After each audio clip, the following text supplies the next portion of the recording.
The morning of September 19th, 1944, southeast of Aachen, Germany, near a small village called Münsterbusch. The Siegfried Line lay ahead, a network of concrete teeth and steel that had waited 4 years for this moment. Staff Sergeant Lafayette Poole sat in the commander's hatch of his Sherman tank, scanning the tree line through field glasses as evening shadows stretched across the cratered road. Behind him, the rest of Combat Command A waited for the order to advance. In front of him, somewhere in that darkness, German Panzer tanks watched and waited. Poole lowered the glasses and spoke into the intercom, his Texas drawl cutting through the engine noise. "Baby, you see that ditch on the left? That's our problem. If you're enjoying this deep dive into the story, hit the subscribe button and let us know in the comments from where in the world you are watching from today." Below him, in the driver's position, Corporal Wilbert Richards shifted in his seat. At 5 feet 4 inches, Richards needed every advantage he could get to see through the Sherman's narrow vision slits, but Poole trusted him more than any driver in Europe. "I see it, War Daddy. You want me to hug the right?" "Negative. Straight through, but slow." Poole glanced back at the turret. Inside, Corporal Willis Oller sat at the gunner's position, hand on the traverse control, eye to the periscope. Beside him, Technician 5th Grade Del Boggs stood ready at the loader's station, a 76mm armor-piercing round already chambered. In the bow gunner position, Private First Class Bert Close gripped his .30 caliber machine gun, barely visible in the cramped space beside Richards. This was the third Sherman tank to carry the name In the Mood. The first had lasted 6 days, the second 47 days. This one had survived 33 days of combat across France, Belgium, and now into Germany itself. Together, this crew had destroyed 12 German tanks and 258 other armoured vehicles. They had killed over 1,000 German soldiers and captured 250 more. They had done this in 81 days of continuous combat, an average of more than 3 enemy vehicles destroyed every single day. And tonight, just hours before they were scheduled to rotate back to the United States for a war bond tour, Poole had been ordered to take a flanking position instead of his usual place at the spearhead of the attack. His commanding officer wanted to bring them home alive. Poole understood the reasoning, but it didn't sit right. Leading from the front was what he did. It was what they all did. The radio crackled. The attack was beginning. "All right, boys," Poole said. "Let's go bring some people home." Richards eased the Sherman forward. The tank's suspension groaned as it navigated the broken road, 30 tons of steel and ammunition moving through the gathering darkness. Poole kept his eyes on the tree line, on the shadows that might hide an 88mm anti-tank gun, on the spaces between buildings where a Panzerfaust team might be waiting. Then he saw it, a flicker of movement in a grove of trees to the left, the distinctive angular silhouette of a Panther's sloped armour. Panther, left front. Oller was already traversing the turret, the electric motor whining as the 76mm gun swung toward the target. But the German crew had seen them first. The Panther's long gun erupted in a flash of orange fire. The world became noise and violence. The German shell struck In the Mood on the forward hull, the impact like being inside a church bell as it was struck with a sledgehammer. The tank lurched, and Poole heard Richards shouting something he couldn't make out over the ringing in his ears. "Back up! Back us up!" Poole yelled into the intercom. Richards threw the Sherman into reverse, but the tank was fighting him. Something in the transmission screamed in protest. They were moving, but too slowly, and Poole could see the Panther's gun already reloading, the loader inside that German tank working with the same desperate speed as Boggs worked inside theirs. The second shell caught them as they reached the edge of the ditch. This time the impact was on the turret side, and the force of it tipped the Sherman sideways. Poole felt himself lifted out of the commander's hatch, blown clear by the blast, and then he was tumbling through the air. He hit the ground hard, his right leg twisted beneath him, and when he tried to stand, he saw what the shell fragment had done. His leg was ruined. The whole lower portion was mangled, barely attached, bleeding in pulses that meant an artery had been severed. He tried to call out to his crew, but the words wouldn't come. The last thing he saw before the darkness took him was in the mood, lying on its side in the ditch, smoke pouring from the hatches, and 4 figures crawling out into the night. This moment, this final violent second, in a tank commander's career, marked the end of the most devastating 81 days any American tank crew would experience in the entire Second World War.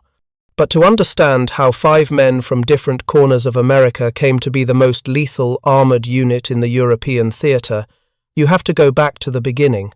Back to a time when the Sherman tank was considered a death trap, when American armoured doctrine was unproven, and when a tall, quiet Texan with a gift for violence decided that he wanted to command one of the best tank crews in the division.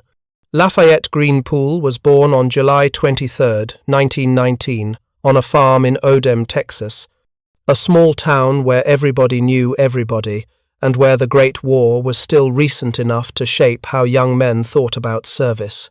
He grew up working the land, learning the kind of patience and attention to detail that farming demands, but also learning that he was good at fighting. In high school in Taft, Texas, Poole discovered boxing. He was tall and lanky, with quick hands and the ability to absorb punishment without flinching. He won the sectional 165-pound boxing crown in New Orleans, and when offered a chance to compete in the Golden Gloves national finals, he turned it down. Not because he was afraid, but because he had other plans. He enrolled at Texas College of Arts and Industries in Kingsville, studying engineering, learning the mathematics of stress and load-bearing, of how machines worked and how they failed.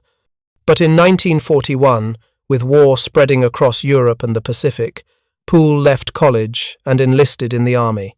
He reported to Fort Sam Houston on June 13, 1941, exactly 6 months before Pearl Harbor would make his decision seem prescient rather than premature. The Army sent him to Camp Beauregard, Louisiana, where the newly formed 3rd Armored Division was learning how to fight with tanks. The M4 Sherman medium tank was just entering production. It weighed 33 tons, carried a crew of 5, and mounted either a 75mm or 76mm main gun. Its armour was sloped but relatively thin, nowhere near the thickness of German Tigers or Panthers. Its gasoline engine was prone to fires. American tankers called it a Ronson, after the cigarette lighter company, whose advertising slogan was, "Lights first time, every time." But Poole saw something else in the Sherman. He saw a tank that was fast, reliable, and produced in numbers the Germans couldn't match. He saw a weapon that, in the right hands, could be devastating. When the opportunity came to volunteer for tank duty, he took it. When the new Shermans arrived and officers were looking for men to train with them, Poole gave up a championship boxing match so he could spend more time learning the tank's systems, its strengths and weaknesses, the distances at which its gun could penetrate different thicknesses of armour. He was promoted to corporal, then sergeant, then staff sergeant, and all the while he was building his crew. Wilbert Richards came from small-town America, barely taller than 5 feet, but with an instinct for driving that Poole recognized immediately. Poole started calling him Baby, a nickname that stuck, and Richards could put the 30-ton Sherman exactly where Poole needed it, could parallel park it in spaces that seemed impossibly tight, could back it through smoke and fire without hesitation. Bert Close was 17 years old when he joined the crew, which earned him the nickname Schoolboy. He manned the bow machine gun, a position that meant sitting in the most vulnerable part of the tank, looking out through a narrow slit of armoured glass, while 30 caliber rounds chewed through German infantry positions. Close was quiet, methodical, and utterly unshakable under fire. Willis Oller became Groundhog. Though the origins of that nickname are lost to time, he sat in the rest-ring gunner's position, where accuracy meant the difference between killing the enemy tank or being killed by it. In a Sherman, the commander also served as the primary gunner, but Ola worked the traverse controls, adjusted for range and wind, loaded the coaxial machine gun, and kept the sights calibrated. He and Poole developed a rhythm, a wordless communication where Poole would identify the target and Ola would already be bringing the gun to bear. Del Boggs, the loader, got the nickname Jailbird, though there's no record he ever served time. What mattered was that he could load a 76mm shell in under 4 seconds, could do it in the dark, could do it while the tank was lurching over rough ground and German rounds were sparking off the armour. The loader's job was to feed the gun, and Boggs fed it with mechanical efficiency. They trained together for almost 3 years.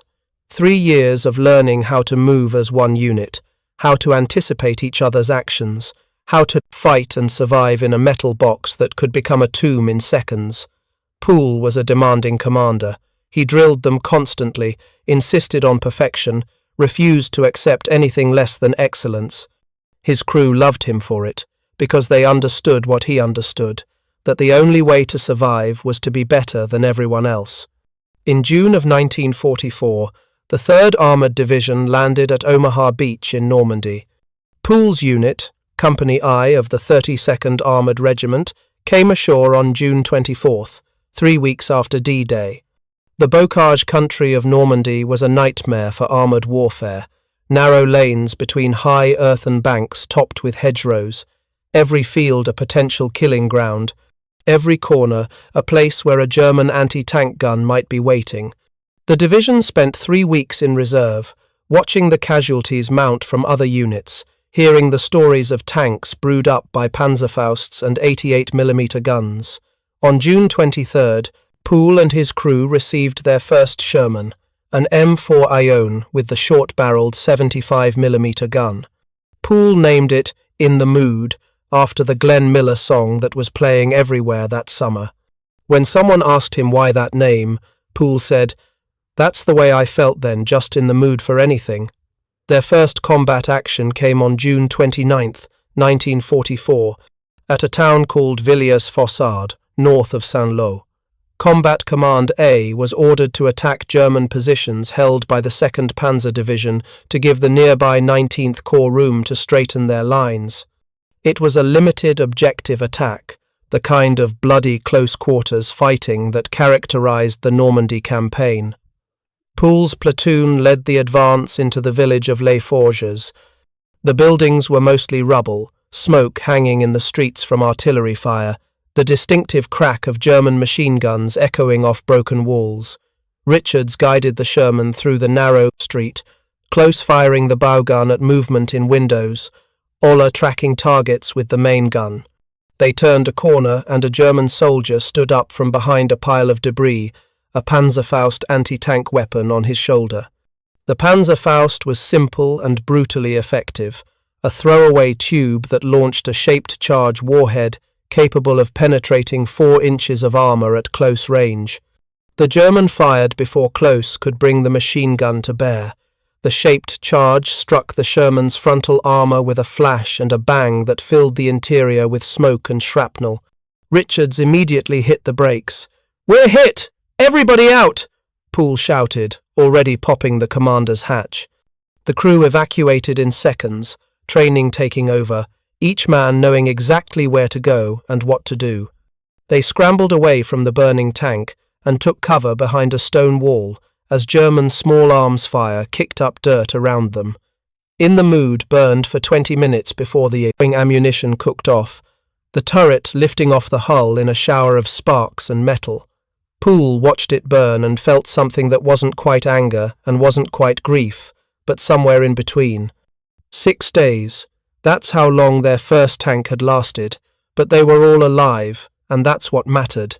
The crew stayed together, and on July 1st, they received their second Sherman, this one an M4 Ione 76W, with the upgraded long-barreled 76mm gun that could punch through heavier German armour. Poole had it painted with the same name, In the Mood too.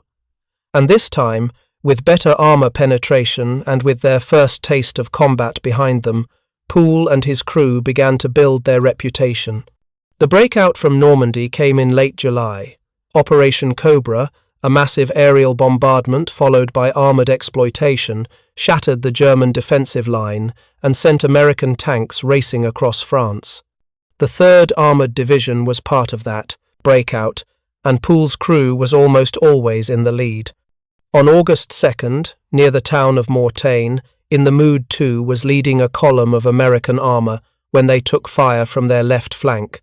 A mixed German force, nothing organised, just remnants of units that had been scattered by the American advance, was trying to hit them from the side.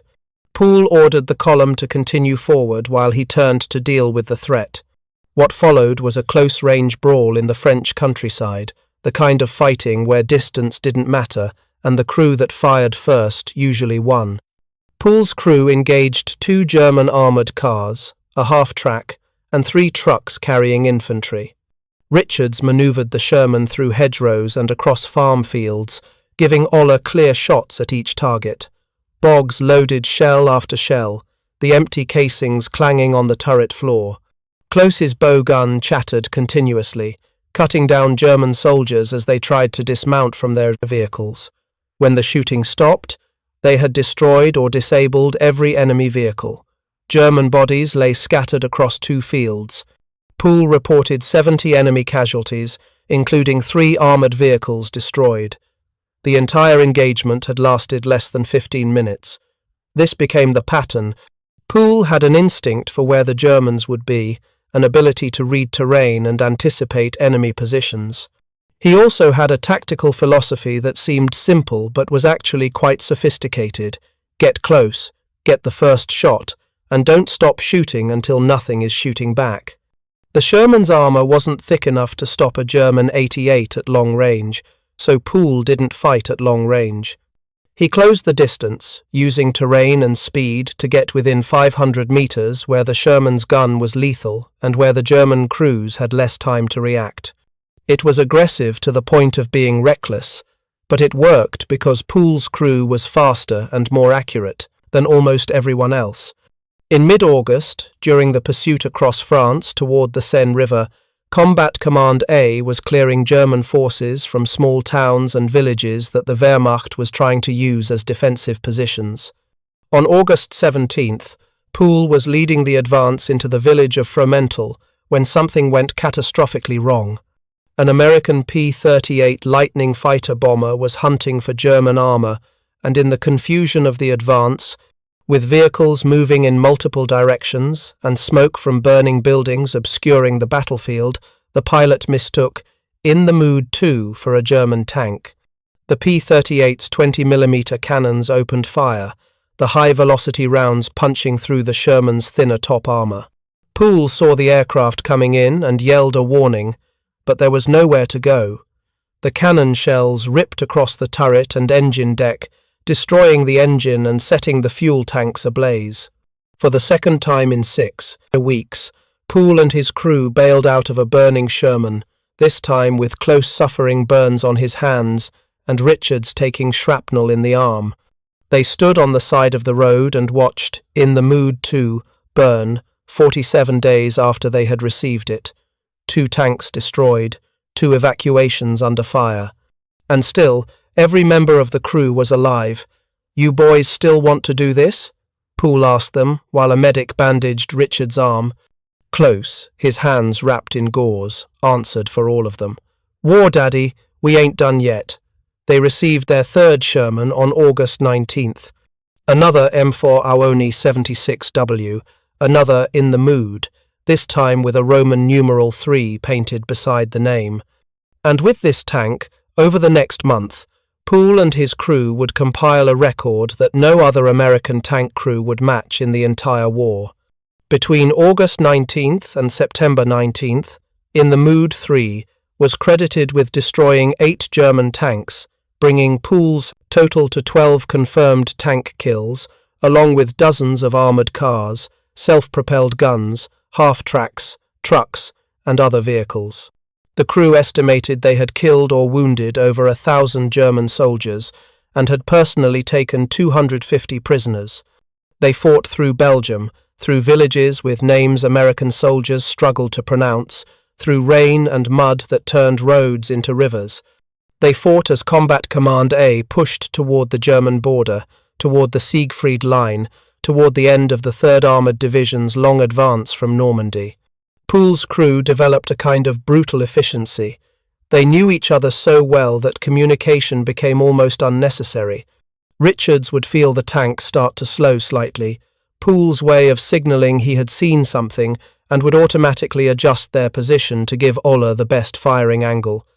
Ola would hear Poole's breathing change on the intercom when he had identified a target, and his hand would already be on the traverse control. Boggs would know from the sound of the gun which type of shell to load next, high explosive for soft targets, armor-piercing for hard ones. They slept in the tank when they could sleep at all, ate cold rations on the move, went days without bathing or changing clothes. The inside of the Sherman smelled like cordite and sweat, and the peculiar metallic odor that comes from being in an enclosed space with too many men and too little ventilation. Close, sitting in the bow gunner position, developed permanent bruises from the recoil of the 30 caliber machine gun. Boggs broke 2 fingers when a shell casing jammed in the loading mechanism, and he forced it clear bare-handed. Richards drove so many hours that his hands cramped into claws, and Poole had to massage them straight before each engagement. But they kept fighting, kept winning, kept surviving when other crews didn't. And the other tankers in the regiment noticed. They started calling Poole's crew the Pups and Poole War Daddy. They drew straws to see who would have to take point on dangerous advances, and Poole would just grin and say, "I'm leading this time," and the others would curse him and follow anyway, because they knew if anyone could get through, it was Poole. If you find this story engaging, please take a moment to subscribe and enable notifications. It helps us continue producing in-depth content like this. The statistics were staggering. 12 confirmed German tank kills, mostly Panthers, the most dangerous German tank on the Western Front. 258 other armoured vehicles destroyed. But those numbers don't capture what it was actually like, the day-to-day reality of living in a metal box that could kill you in a dozen different ways.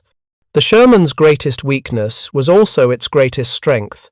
It was relatively light, which made it fast and manoeuvrable, but also meant its armour couldn't take punishment from German 88mm guns. The engine ran on gasoline rather than diesel, which meant it caught fire easily, but also meant it was incredibly reliable compared to the temperamental German tanks that broke down constantly. It could be produced in vast quantities.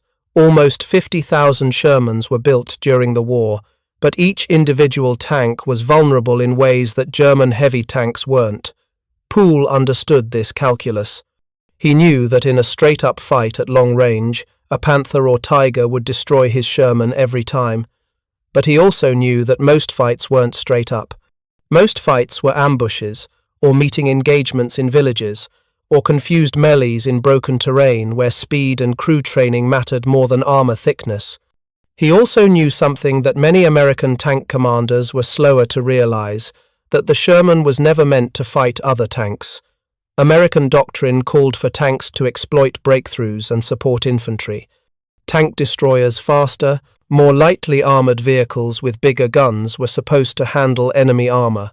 But doctrine and reality didn't always match, and when a Sherman crew encountered a Panther, doctrine wasn't going to save them.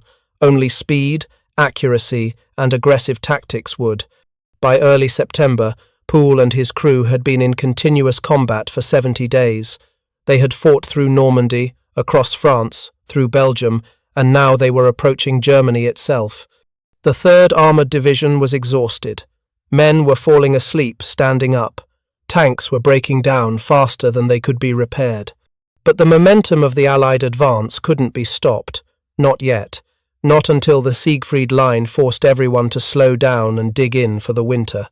On September 9th, Poole received word that his crew was being rotated back to the United States for a war bond tour. They had earned it. They had survived longer and fought harder than almost anyone else in the regiment. The plan was to get them out of combat immediately, send them back to England, and then ship them home to tour American cities and sell war bonds by telling their story. But there was one more mission. Combat Command A was preparing to breach the Siegfried Line near Münsterbusch, southeast of Aachen. The attack was scheduled for the night of September 19th.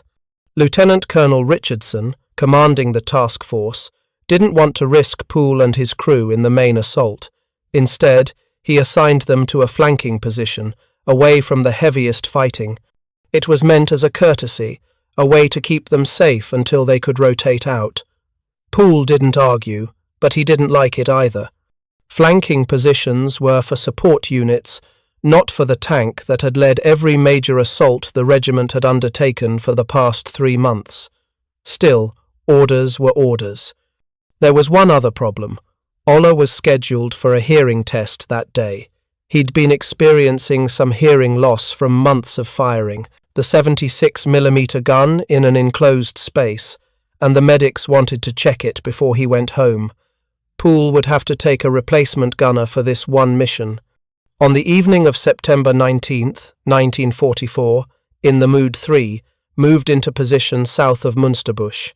The Siegfried Line lay ahead, visible as a series of concrete fortifications and anti-tank obstacles. Intelligence reported that German forces in the area included elements of several Panzer divisions, pulled back from the disastrous retreat across France, and reorganized for the defense of German soil. The attack began just after dark. Artillery fire lit up the sky, and American infantry began moving forward, supported by tanks from other platoons. Poole's position was on the left flank, providing covering fire and protecting against a counterattack from that direction. For almost an hour, nothing happened in their sector.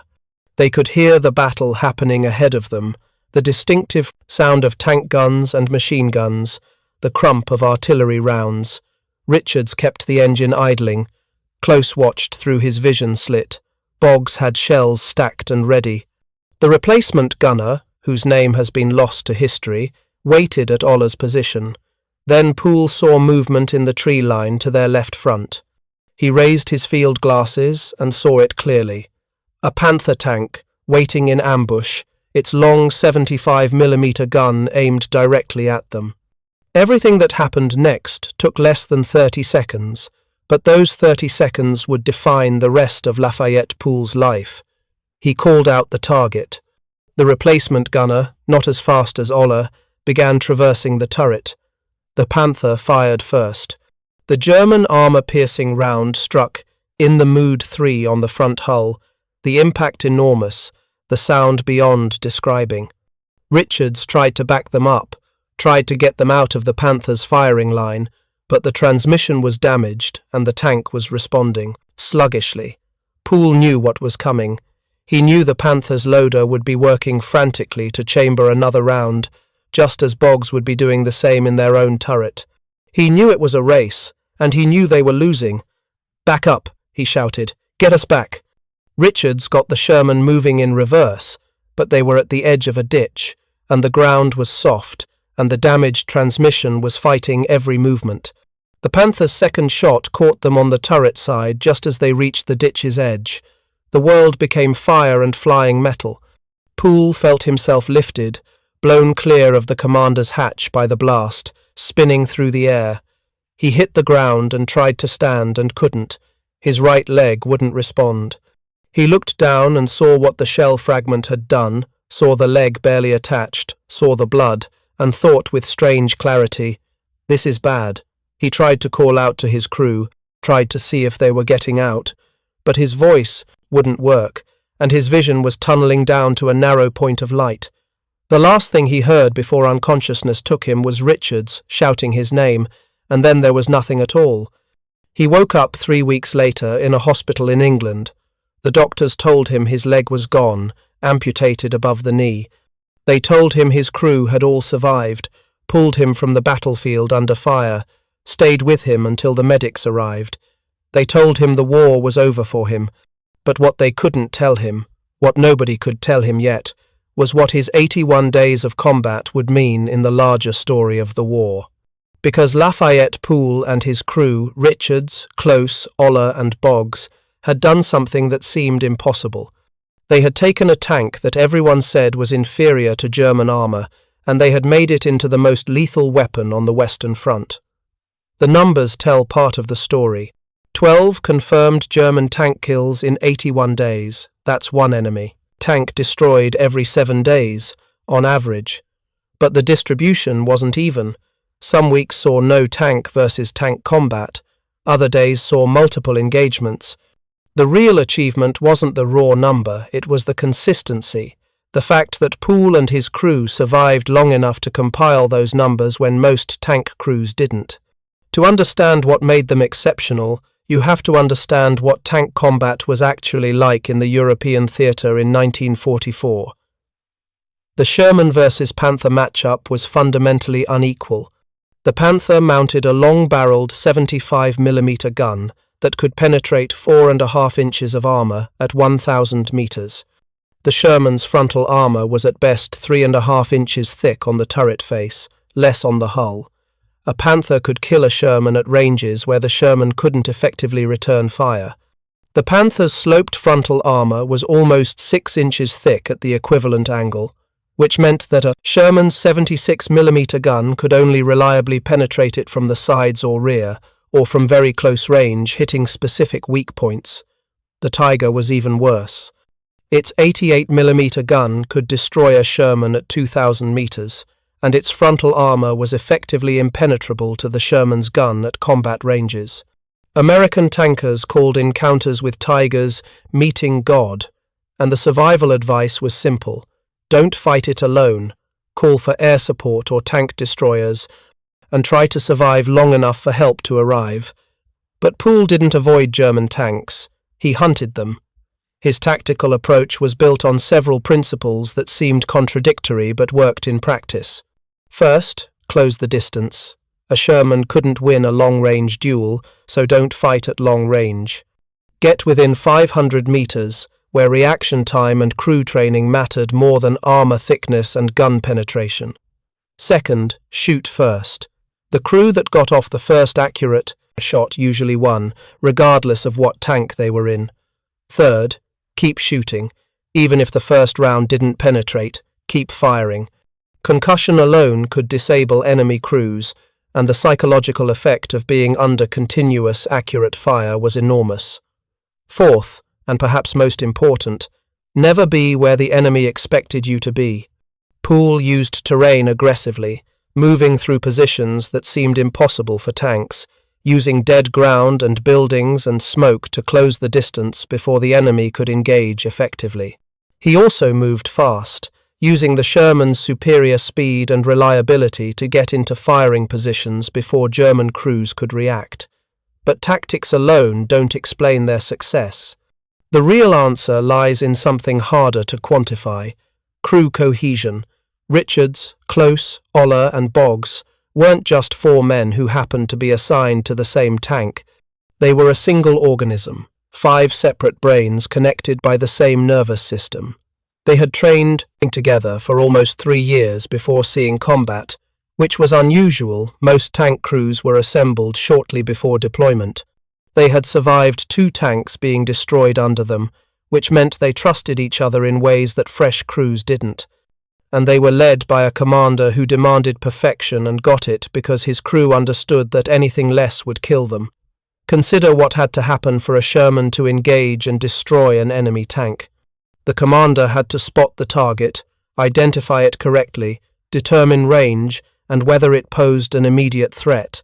The gunner had to traverse the turret, adjust elevation, compensate for range and the tank's movement. The loader had to select the correct ammunition type and load it in under 4 seconds.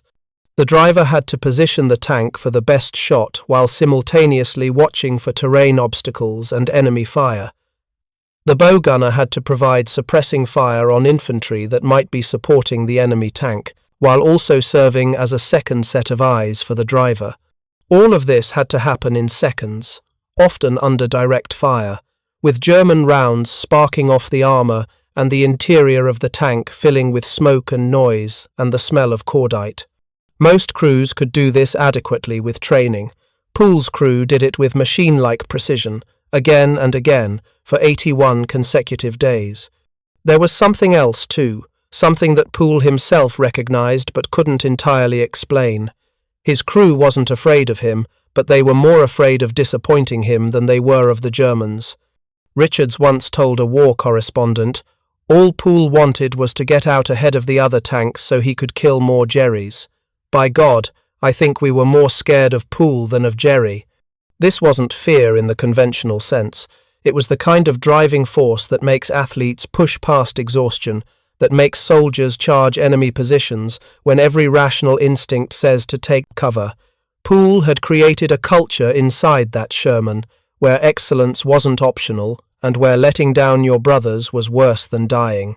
The irony is that this psychological dynamic, this absolute commitment to each other and to their mission, was probably what kept them alive. Crews that were merely competent died because mere competence wasn't enough.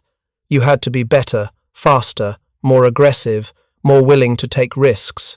And you had to believe, absolutely and without question, that your crew would do their jobs perfectly because your life depended on it. Poole's leadership style was demanding but not cruel. He never asked his crew to do anything he wouldn't do himself. When In the Mood was burning, Poole was always the last one out, making sure his crew evacuated first. When they were under fire, Poole was the most exposed, sitting in the commander's hatch where he could see the battlefield clearly, but where he was also vulnerable to snipers and artillery fragments. His crew knew that if anyone was going to die first, it would probably be Poole, and that knowledge created a loyalty that went beyond military discipline. The German forces they faced understood what was happening, even if they couldn't stop it. In the confused fighting across France and Belgium, individual German tank commanders began to recognize In the Mood by reputation, if not by sight. There are accounts unverified but persistent of German tank commanders warning each other about the American tank that always attacks first. Whether these accounts are true or not, what matters is that they could have been true. Poole's tactics were distinctive enough, and his success rate was high enough, that enemy crews would have noticed. By September of 1944, the German forces on the Western Front were a mix of veteran units pulled back from the disastrous summer retreat, and fresh units being fed into the line with inadequate training. The veterans knew how dangerous American armor could be when properly handled. The fresh units were still learning, still making the mistakes that Poole's crew exploited ruthlessly. But the Germans also had advantages that weren't always apparent in individual engagements. Their tank doctrine emphasized defensive fighting from prepared positions, which meant they often got to choose where battles happened. Their tanks were mechanically unreliable but had better guns and armor. And most importantly, they were fighting on ground they knew, pulling back through territory where they had prepared defensive positions and knew every road and village. What Poole and his crew did was take every advantage the Sherman offered: speed, reliability, high rate of fire, good crew ergonomics, and maximize it while minimizing every disadvantage through aggressive tactics and superior crew coordination. The Sherman wasn't a bad tank. In many ways it was an excellent tank, but it required a specific type of fighting to be effective, and most tank commanders either couldn't or wouldn't fight that way. Poole could and did, and it cost him his leg. When he woke up in that hospital in England in early October, the war was still going on, but his part in it was over. The doctors told him he was lucky to be alive. The German shell fragment had severed his femoral artery, and he had nearly bled out before the medics reached him. Richards and Close had pulled him from the battlefield, while Boggs and the replacement gunner provided covering fire. They had saved his life, just as he had saved theirs a dozen times before. The crew visited him in the hospital. Richards brought him a bottle of whiskey smuggled past the nurses. Close, whose hearing had been permanently damaged by months of manning the bowgun, could barely hear what Poole was saying but nodded along anyway. Boggs tried to make jokes that fell flat. Oller, who hadn't been there for the final battle and felt guilty about it, apologized until Poole told him to shut up and sit down. They sat around his bed and didn't talk about the fighting much. Instead, they talked about home, about what they would do when the war was over, about the families waiting for them. Poole called them "my pups" one more time, and Richards told him to stop being sentimental, and they all laughed because that's what you did when the alternative was crying. Poole was evacuated to the United States in November. He spent months in military hospitals, learning to walk with a prosthetic leg, enduring the physical therapy and the pain and the slow realization that he would never be the same man he had been. The Army awarded him the Distinguished Service Cross, the Legion of Merit, the Silver Star, the Purple Heart. France awarded him the Légion d'honneur. Belgium gave him the Fourragère. The citations praised his extraordinary heroism in connection with military operations against an armed enemy and detailed specific engagements where his actions had turned the tide of battle. But Poole didn't think of himself as a hero. He thought of himself as a tank commander who had done his job. The real heroes, in his mind, were the men who had served beside him. Richards, who could park a Sherman in spaces that seemed impossible. Close, who had fired his bowgun until his hands bled from the recoil. Oller, whose accuracy with the 76mm gun was legendary in the regiment. Boggs, who could load shells with his eyes closed and his hands burned. Poole's crew all survived the war. Richards returned to civilian life and rarely spoke about his service. Close struggled with hearing loss for the rest of his life. Oller and Boggs both stayed in touch with Poole, exchanging letters and occasional visits, the kind of bond that forms between men who have shared something that cannot be explained to anyone who wasn't there. In 1946, Poole rejoined the army. He couldn't command tanks anymore, not with one leg, but he could train tankers. He spent the next several years teaching a new generation of soldiers what he had learned in 81 days of combat. He taught them about crew cohesion, about aggressive tactics, about the importance of shooting first and moving fast. He taught them that the Sherman wasn't a death trap if you knew how to fight with it. And he taught them that the crew was everything, that individual skill mattered less than collective trust. Poole married a woman named Evelyn and had 7 children, 4 daughters and 3 sons. He left the army in the early 1950s and worked various jobs, always quietly, always without drawing attention to what he had done in the war.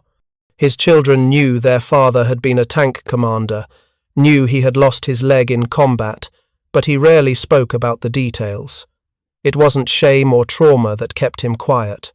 It was the knowledge that some things can't be explained, only experienced. On May 30th, 1991, Lafayette Green Poole died in his sleep in Killeen, Texas. He was 71 years old. He was buried at Fort Sam Houston National Cemetery in San Antonio, the same fort where he had begun his military service 50 years earlier. The obituaries called him a war hero. His family called him a good man. His surviving crew members called him War Daddy one last time. The story of Lafayette Poole and his crew matters for several reasons, and not all of them are obvious. First, it demonstrates that individual skill and crew coordination can overcome material disadvantages. The Sherman was outgunned by German heavy tanks, but Poole's crew destroyed German tanks at a rate that should have been impossible according to the technical specifications. They did this through tactics, training, and mutual trust factors that don't appear on data sheets but matter enormously in actual combat. Second, it reveals something about American armored doctrine in World War II.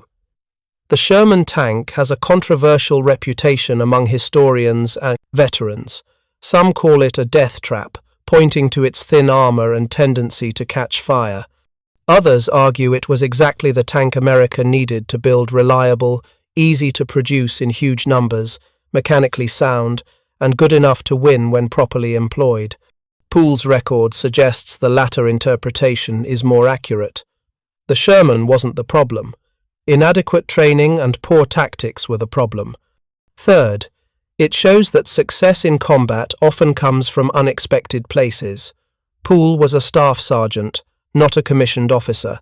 He was leading a platoon despite his rank because his superiors recognized that he was simply better at the job than most lieutenants. The army's willingness to let him lead regardless of his rank was unusual for the time, and it paid enormous dividends. Sometimes the best leaders don't come from the expected backgrounds or follow the expected career paths. Fourth, and perhaps most importantly, it illustrates the human cost of mechanized warfare. Poole lost his leg. Close lost much of his hearing. Richards, Oller, and Boggs all carried psychological scars that they rarely discussed, but that shaped the rest of their lives.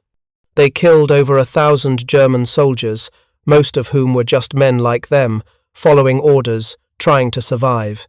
The statistics are impressive, but the reality behind them is ugly and brutal, and should never be celebrated without understanding what it actually meant.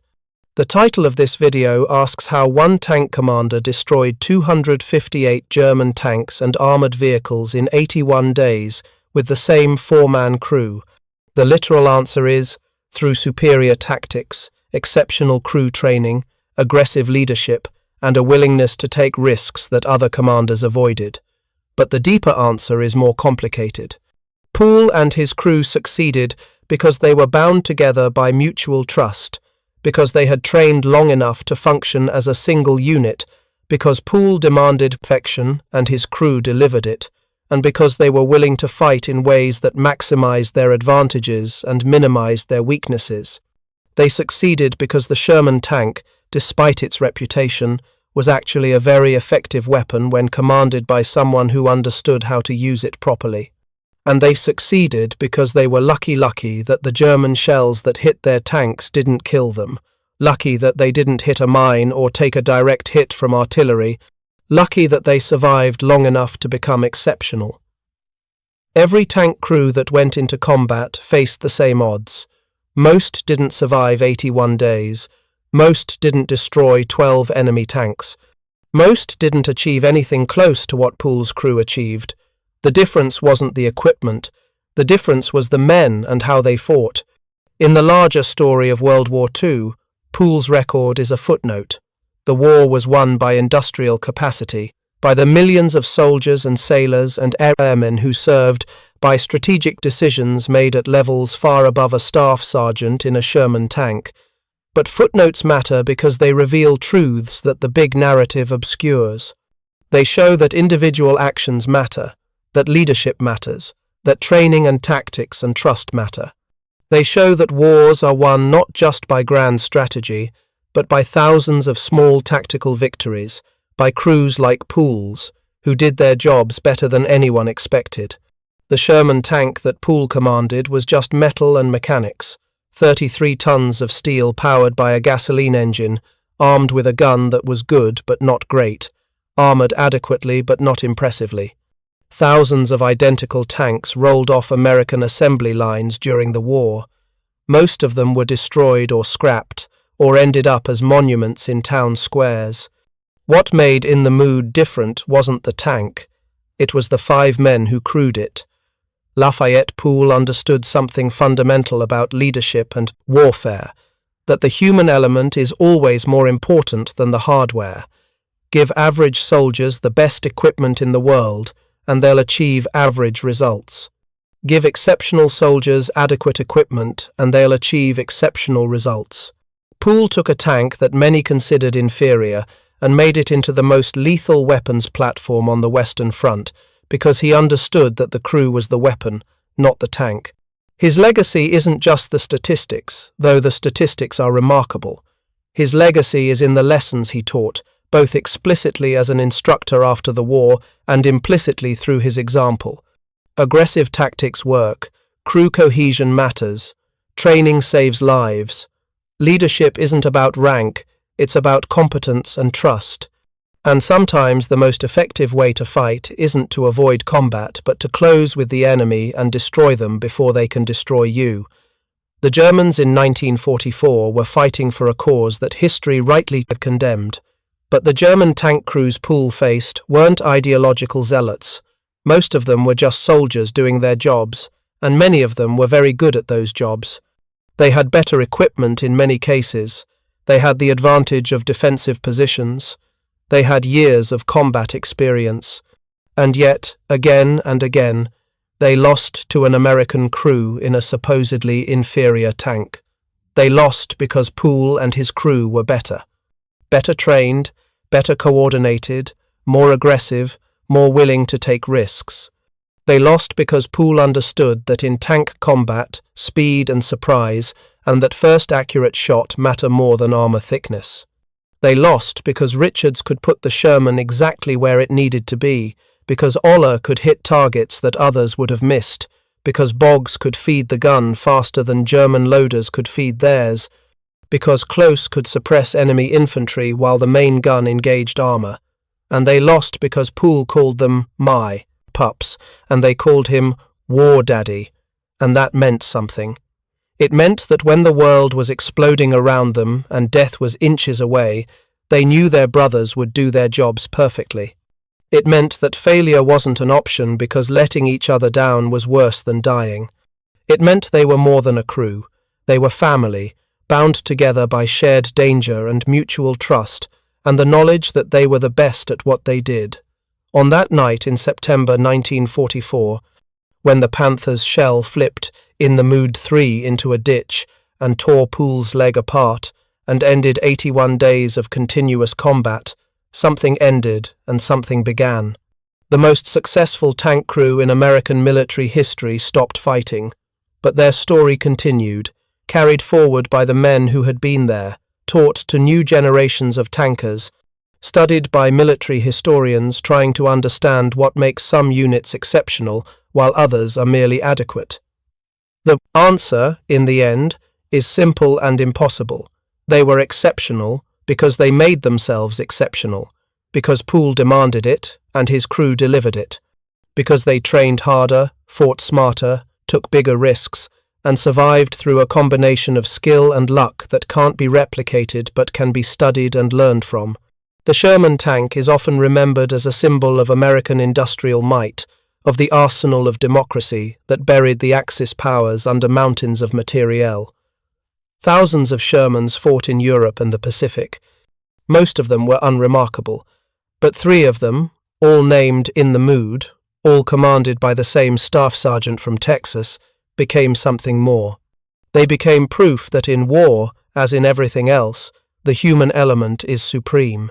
When Lafayette Poole died in 1991, he took with him knowledge that couldn't be fully captured in after-action reports or training manuals. He knew what it felt like to sit in a Sherman's commander's hatch with German shells whistling past, knew the precise instant when you had to fire or die, knew how to read the fear in a young soldier's eyes and turn it into determination.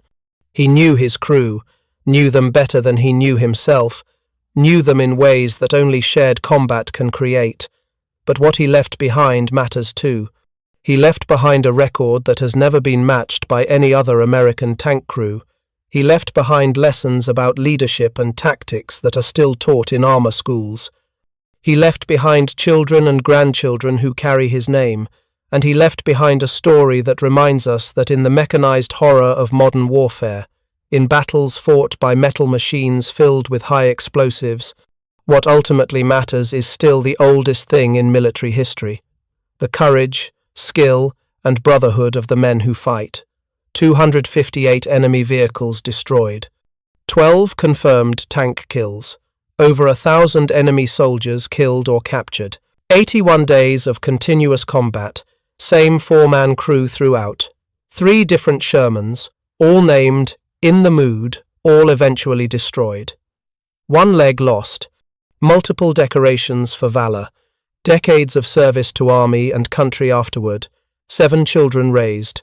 71 years of life, most of it lived quietly, most of it unremarkable except for those 81 days when Lafayette Poole and his pups were the best tank crew in the entire United States Army. That's the story. Those are the facts. The legend is what people made of it afterward, but the reality is what happened on the roads of France and Belgium and Germany in the summer and fall of 1944. 5 men in a metal box, fighting their way across Europe, surviving what killed most others, doing their jobs with a level of excellence that seemed impossible and yet happened. History remembers the big decisions, the grand strategies, the famous generals. But wars are fought by staff sergeants and corporals and privates, by crews like Poole's who did extraordinary things and then went home and tried to be ordinary again. Their story matters because it shows what human beings are capable of when properly led, properly trained, and fully committed to each other and their mission. The question wasn't really how they did it. The question was always why others couldn't, and the answer to that question is harder to accept. Most couldn't because most weren't willing to pay the price. The price in training, in risk-taking, in absolute commitment. Poole paid that price and demanded his crew pay it too, and the result was 81 days of combat effectiveness that no other American tank crew matched. When In the Mood 3 burned in that ditch near Münsterbusch, when Poole was blown from the commander's hatch and his crew pulled him to safety, an era ended. The 3rd Armoured Division would continue fighting for another 7 months, all the way to the end of the war, but they would never have another crew like Poole's. No American unit would. That's not a criticism of the men who came after. It's a recognition that what Poole and his crew achieved was extraordinary in the literal sense, outside the ordinary, beyond what could reasonably be expected. They were the statistical outlier, the exception that proves the rule, and exceptions, by definition, are rare. Thank you for watching. For more detailed historical breakdowns, check out the other videos on your screen now, and don't forget to subscribe.